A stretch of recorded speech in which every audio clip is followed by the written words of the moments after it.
ওরে বাবা গো, কত লোক হয়েছে গো, প্রচুর লোক। মানে ভাবতে পারবে না আজকে কত লোক হয়েছে। এই যে এত দিন ধরে এই নেট পুড়িয়ে পুড়িয়ে ভিউয়ার্সদের মাথা খেয়ে খেয়ে খেয়ে খেয়ে চিবিয়ে চিবিয়ে চিবিয়ে চিবিয়ে এই যে মাথার মধ্যে ঢুকিয়ে দিল আজকে হ্যান করেঙ্গা ত্যান করেঙ্গা ওই করেঙ্গা সেই করেঙ্গা। তারপরে জানো কত লোক হয়েছিল, প্রচুর লোক হয়েছিল। লোক দেখতে পাওনি? ও বাবা ভিউয়ার্সরা, তোমরা লোক দেখতে পাওনি? আমিও দেখতে পাইনি। আমি তো শুনছিলাম যে এরা এমন সব ব্যবস্থা করছে যেন মনে হচ্ছে যে থানার সামনে বেশ তাঁবু টাবু খাটিয়ে দেওয়া হবে। মানে এত লোক হবে, এত লোক হবে যে সামলানো যাবে না। সেই ক্যাম্পগুলো যেমন হয় না, ওরকম ক্যাম্পের মতো বোধহয় ব্যবস্থা করা হবে যে লোকরা আসলে কিভাবে আমরা অ্যাটেন্ড করব। অফিসের ভেতরে, মানে থানার ভেতরে তো হবে না, তাই বাইরেও বোধহয় ওই ক্যাম্পের মতো তাঁবু খাটিয়ে দেওয়া হবে। Hello everyone, welcome back to my channel life of K K. আমি কোয়েল। কি কাণ্ড, হ্যাঁ কি কাণ্ড! তোমরাও লোক দেখতে পাওনি, আমিও লোক দেখতে পাইনি। মেয়ের একটা দূরবীন নিয়ে এসেছিলাম, বুঝলে, মেয়ের একটা দূরবীন নিয়ে এসে ফোনের মধ্যে, মানে এই ফোনের স্ক্রিনেই একেবারে ফোকাস করিয়ে বেশ লেন্সটাকে অ্যাডজাস্ট করে করে খুঁজছিলাম কি লোক দেখা যায় না, লোক দেখা যাচ্ছে না। ওই কয়েকজন যারা এই সাফাই কর্মী, মানে যারা ওয়াইটি সাফাই অভিযানে পার্টিসিপেট করেছে, একমাত্র তারাই রয়েছে। কেন তারাই রয়েছে? আরে তারাই তো থাকবে, এটা তো ছিল একটা মিট আপ, ঠিক আছে, তারাই তো থাকবে। হ্যাঁ, তারা করেছে, তারা একটু আইন টাইন নিয়ে একটু হয়তো করেইছে, থানায় গিয়ে যেরকম করে সাধারণ মানুষ যেরকম করে ওরকমই করেছে, কোনো মানেই নেই। এই জিনিসগুলো কিন্তু তারা অনলাইনেও করতে পারে, অনলাইনেও কিন্তু অনেক কমপ্লেন রেজিস্টার হয়। কিন্তু না, মানুষকে দেখাতে হবে, লাইভ করতে হবে, ভিউজ কামাতে হবে, তাই জন্য একটু তো কষ্ট করতে হবেই ভাই, একটু তো কষ্ট করতে হবে। তাই গরমে একেবারে চলে গেছে ওইখানে এতজন মিলে। হ্যাঁ, একটু ইন্টারাপ্ট হলো, যাই হোক তার মধ্যে বলি, তাই এতজন মিলে চলে গেছে। হ্যাঁ, কোনো কাজ নেই, কম নেই, এরা নাকি বিশাল বিশাল পজিশন হোল্ড করে। হ্যাঁ, সমাজ সেবার কি আর কোনো বিষয় নেই? একটা মানুষের, মানে একটা মানুষ না, দুটো মানুষের দাম্পত্য কলহ নিয়ে আজকে এইভাবে রাস্তায় নেমে যেতে হয়েছে। কত মানুষ, সত্যি করে ডোমেস্টিক ভায়োলেন্স যদি বলা হয়, কত মেয়েরা সত্যি করেই সেই রকম টর্চার বা ডোমেস্টিক ভায়োলেন্সের শিকার। তার পাশে কে দাঁড়াবে?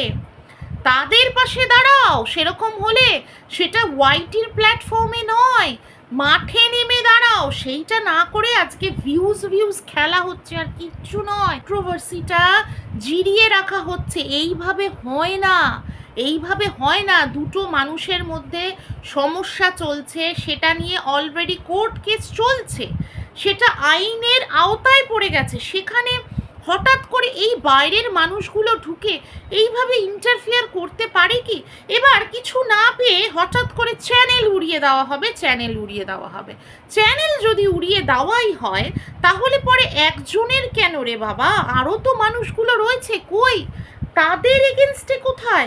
যাদের চ্যানেল উড়িয়ে দেওয়া হবে আজকে, তার মধ্যে নাম ছিল এই মিসেস পালেরও নাম ছিল, কিন্তু কি হলো সেখানে দেখছি আমরা, কি ভিডিওর মধ্যে বা লাইভের মধ্যে কি দেখছি, এই যে আমাদের আকাশ বাণী ম্যাডাম, মানে সমাজসেবী ম্যাডাম, উনি আবার ওনার চ্যানেলটাকে রীতিমতো প্রমোট করছে, বলছে এই তোমরা সবাই ওই চিঙ্কি পালের পাশে কিন্তু অবশ্যই থাকবে, বলছে চিঙ্কি পালের পাশে সবাই থেকো, ওনার খুব সাপোর্টের প্রয়োজন। ঠিক আছে, এই কথা বলা হচ্ছে। তাহলে কি করে, মানে কিভাবে থাকবে সবাই? ওনারও তো চ্যানেলটা বোধহয় উড়িয়ে দেওয়ার কথা হলো না। চিঙ্কি পালের, মানে অন্যায় যদি করে থাকা হয় তাহলে চিঙ্কি পালও করেছে, কিন্তু চিঙ্কি পাল রীতিমতো এসে, মানে সোশ্যাল মিডিয়াতে এসে রীতিমতো থ্রেটনিং দিয়েছে যে আমার মেয়ের সংসার যদি ভেঙে যায় তাহলে আমি কিন্তু ঝুলে যাব। এটাও কিন্তু আইন বিরুদ্ধ কাজ।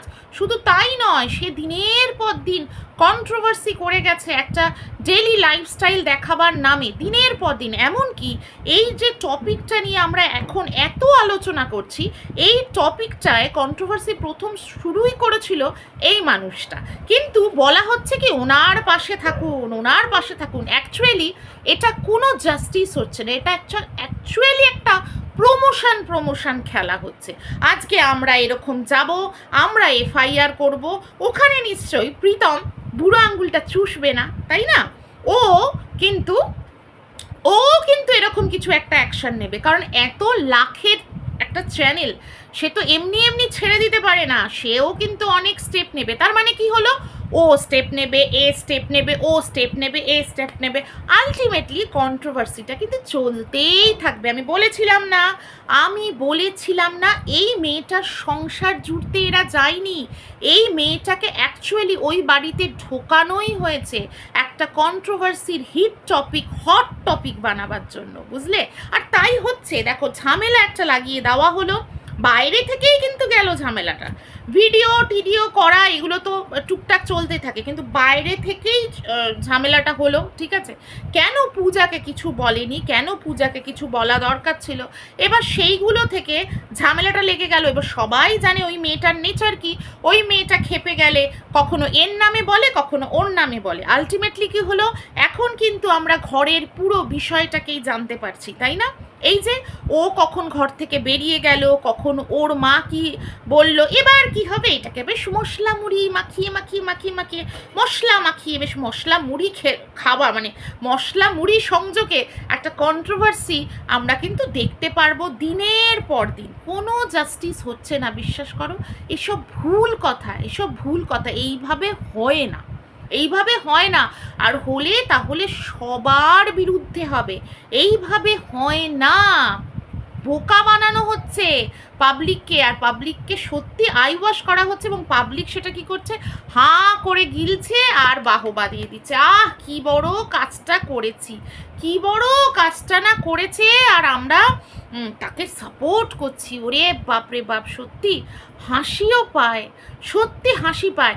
যারা কিনা নিজেরাই কারুর নামে কমপ্লেন করতে গেছে, তারা নিজেরাই আইন বিরুদ্ধ কাজ করে যাচ্ছে। সেদিনকে লাইভে বলল কি, ঝুলে পড়ুক, আমি তো চাই ঝুলে পড়ুক, এই টাইপের কথা বলছে। তারপর সেদিনকে বলছে আর একজনকে পোক করছে, বলছে আইনটা হাতে নিয়ে নাও, মানে কারুর দোকানে গিয়ে তাকে পিটিয়ে দিয়ে আসো, মানে সঞ্জয় দাকে থ্রেট করা হচ্ছে যে সঞ্জয় দার দোকানে কারুর ক্ষমতা আছে, সে গিয়ে নাকি পিটিয়ে দিয়ে আসতে পারে। মানে ভাবতে পারছো, আইনটা হাতে নিয়ে নেওয়ার কথা বলছে। শুধু তাই নয়, এমনকি প্রীতমকে নিয়ে সেদিনকে বলা হচ্ছে, দেখলাম লাইভে, যে চুলের মুঠি ধরে নাকি হিড়হিড় করে নিয়ে চলে আসা হবে। ভাবা যায়, একটা মানে কেস অলরেডি চলছে, সেখানে দুপক্ষে লয়ার বুঝবে কি হবে না হবে, সেখানে এরা এতটা বেশি ইন্টারফেয়ার করছে। এটা কি সম্ভব? এটা সম্ভব হতো, এটা কোর্টের বাইরে গিয়েও কিন্তু সম্ভব হতো, একটা মিউচুয়ালি একটা অ্যাডজাস্টমেন্ট বা দুপক্ষকে বসিয়ে একটা মীমাংসা করা সম্ভব হতো, কিন্তু সেটা কি হতো, দুপক্ষকে বসিয়ে মীমাংসা করতে হতো। আমি তো আগের দিনও বললাম, দুপক্ষ কেন, তিন পক্ষকে বসিয়েও মীমাংসা করা হতো, সেখানে সবার বাড়ির গার্জিয়ানরা থাকতে হতো, কিন্তু এইখানে সেটা হচ্ছে না। এখানে কোনো মীমাংসা করবার বিষয় নয়। যে মেয়েটা নাকি আগে মেটেরিয়ালিস্টিক জিনিসের প্রতি কোনো লোভ ছিল না, সেই মেয়েটার অর্থের ওপর কোনো লোভ ছিল না, কোনো জিনিসের ওপরে লোভ ছিল না, আজকে কি দেখা যাচ্ছে, সেই মানুষটা পর্যন্ত বলছে যে আমার লাইফটা সেটেল করে দেওয়া হোক।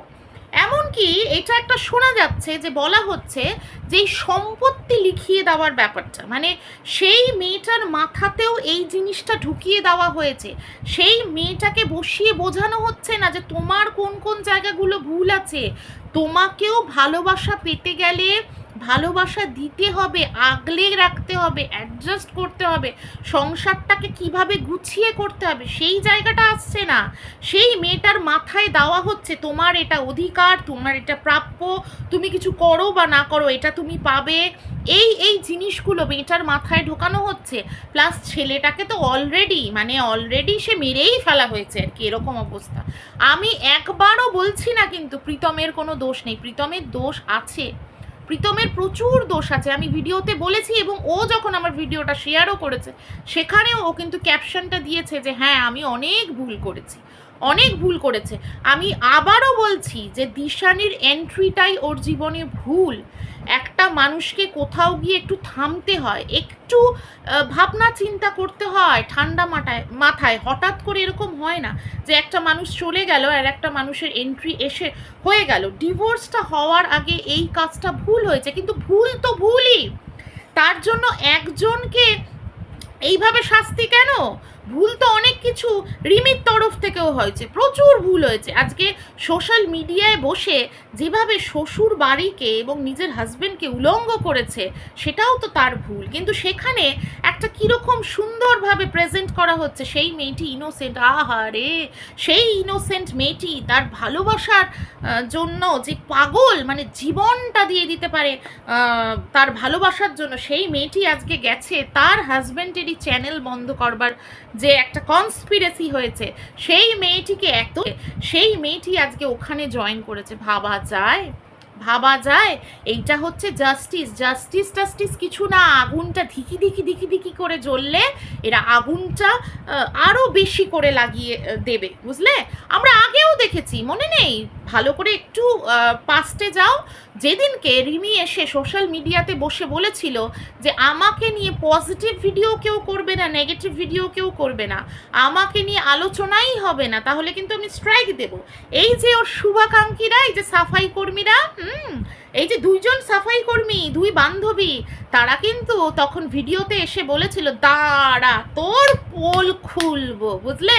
তারা আজকে কি ভালো করতে গেছে, হ্যাঁ? ভাবা যায়? সত্যি অবাক হয়ে যাচ্ছি আমি গো। আর কিছু ভিউয়ার্সদের দেখেও আমি অবাক হয়ে যাচ্ছি, যে বুঝছে না, দেখেও দেখছে না। এরা আবার মানে রিমির শুভাকাঙ্ক্ষী, হ্যাঁ? তারা বুঝতে পারছে না যে কিভাবে রিমির সংসারটা জোড়া লাগতে গিয়েও আরও ফাটলটা বড় করে দেওয়া হচ্ছে। যদি এখানে কারুর যদি এখানে কেউ যদি এখানে নাক গলাতো, তাহলে পরে বোধহয় এত বড় ফাটলটা ধরতো না যেটা এখন হচ্ছে।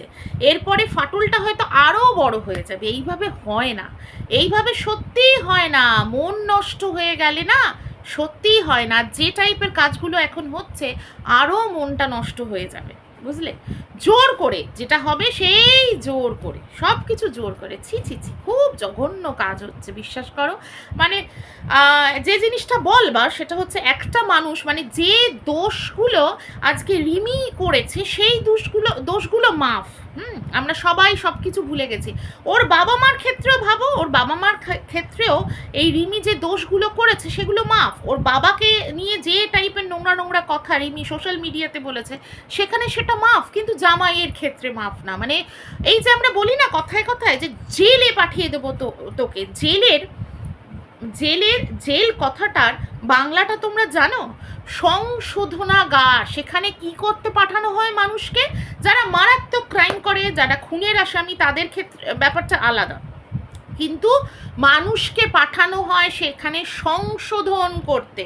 আর এখানে কি হচ্ছে? না, এখানে পুরো ডিসাইডেড যে ওই ছেলেটা দোষী, দায়ী, ওই ছেলেটা জঘন্য, ওই ছেলেটাকে এইভাবেই আমরা টার্গেট করব, এইভাবেই আমরা কন্ট্রোভার্সি চালিয়ে যাব, আর ওই ছেলেটাকে একদম কাঠগড়ায় দাঁড় করিয়ে দেবো, বুঝলে?